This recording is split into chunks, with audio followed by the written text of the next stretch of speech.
Hello friends, welcome to YouTube channel. আজ WBSSC অর্থাৎ school service commission কিন্তু চলমান যে নিয়োগ প্রক্রিয়াগুলো রয়েছে অর্থাৎ সেকেন্ড SLST এবং গ্রুপ সি গ্রুপ ডি নিয়োগ প্রক্রিয়ায় বর্তমানে কী কারেন্ট সিচুয়েশন চলছে এবং ভবিষ্যতে কী হতে চলেছে এবং রেজাল্ট বা কবে আসতে চলেছে সেটা নিয়ে কিন্তু কিছু ইনফরমেশান তুলে ধরেছেন।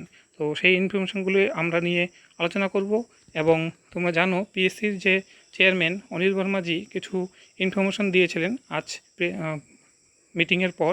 তো সেটার কি আপডেট সেটা কিন্তু অলরেডি আমরা একটা ভিডিও বানিয়ে বলে দিয়েছি। সেই ভিডিওটা তোমরা যদি না দেখে থাকো তাহলে কিন্তু আমাদের ইউটিউব চ্যানেলে গিয়ে অবশ্যই দেখে নিতে পারো। তো আজ আমরা দেখে নেব যে এসএসসি চেয়ারম্যান কি বলেছেন। সুপ্রিম কোর্টের ডেডলাইনের মধ্যে শেষ হচ্ছে না নিয়োগ প্রক্রিয়া। তোমরা জানো যে 31শে আগস্ট 2026-এর মধ্যে কিন্তু সেকেন্ড SLST কিন্তু নিয়োগ প্রক্রিয়া সম্পূর্ণ করার কথা ছিল। তো সেই নিয়োগ প্রক্রিয়া কিন্তু বর্তমানের যে ওবিসি যে রিজার্ভেশনের যে জট সেটার জন্য কিন্তু বর্তমানে কমপ্লিট করতে পারছে না। তো এই জন্য কিন্তু সুপ্রিম কোর্টের ডেডলাইনের মধ্যে কমপ্লিট হচ্ছে না। তো সেটা কিন্তু তিনি বলে দিয়েছেন। আর সুপ্রিম কোর্টের জন্য অবশ্যই তারা সুপ্রিম কোর্টের কাছে কিন্তু সময় চাবে স্কুল সার্ভিস কমিশন। তো এটার জন্য নিয়োগ প্রক্রিয়া কমপ্লিট করার জন্য কিন্তু অবশ্যই কিছুটা সময় চেয়ে নেবে স্কুল সার্ভিস কমিশন। কিন্তু কতটা সময় সেটা কিন্তু নির্ধারিত হবে আইনজীবীদের সঙ্গে পরামর্শ করে, ঠিক আছে। এবং এরপরে দেখো বলেছে যারা সুপারিশপত্র পেয়েছিল তাদেরও নিয়োগ নিয়ে সংশয় রয়েছে। কিছু ক্যান্ডিডেট অ্যাসপিরেন্ট ছিল 11-12-এর, তো যাদের কিনা সুপারিশপত্র অর্থাৎ রেকমেন্ডেশন লেটার দিয়ে দেওয়া হয়েছিল, তো তাদের নিয়োগ নিয়েও কিন্তু একটা সংশয় তৈরি হয়েছে তিনি বলেছেন। এরপরে দেখতে পাচ্ছ যে জাতিগত সংরক্ষণ নীতি কার্যকর করতে কিন্তু আইনজীবীদের সঙ্গে পরামর্শ করা হয়েছে। অর্থাৎ ওবিসি রিজার্ভেশন 7% না 17% হবে সেই নিয়ে কিন্তু আইনজীবীদের সঙ্গে পরামর্শ করা হচ্ছে, যাতে পরবর্তীতে কোনো যাতে কেস না হতে পারে এবং নিয়োগ প্রক্রিয়ায় যাতে কোনো সমস্যা না হয়, ঠিক আছে। এরপর আপাতত বন্ধই থাকছে নিয়োগ প্রক্রিয়া। অর্থাৎ 11-12-এর যে কাউন্সিলিং হওয়ার কথা ছিল 14ই আগস্ট থেকে, যেটার ইন্টিমেশন লেটার অ্যাডমিট কার্ড কিন্তু বের হওয়ার কথা ছিল গতকাল, সেটা কিন্তু বের হয়নি।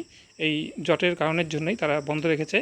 আর 11-12-এর যে প্রিভিয়ার কিছু হওয়ার কথা ছিল সেটা 12, 13 এবং 17 তারিখ, যেটার নোটিফিকেশন দিয়েছিল 5ই আগস্ট, সেটা কিন্তু আপাতত বন্ধ আছে।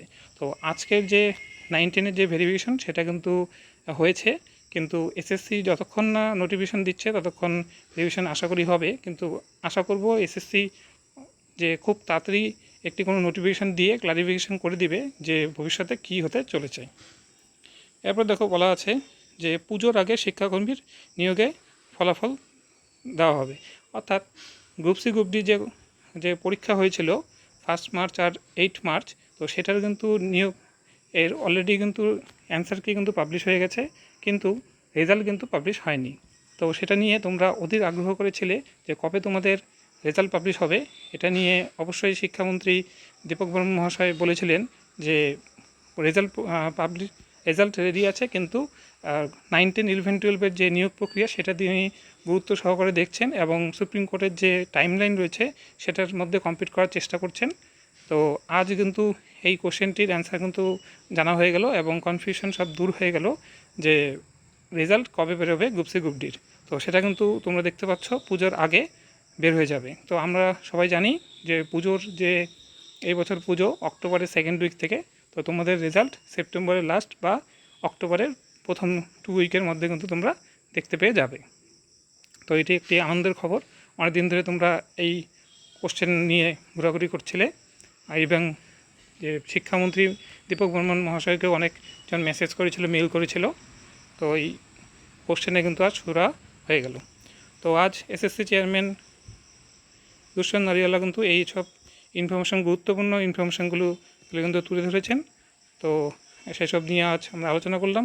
তো ভিডিওটি কেমন লাগলো সেই নিয়ে তোমরা অবশ্যই কমেন্ট বক্সে জানাতে পারো।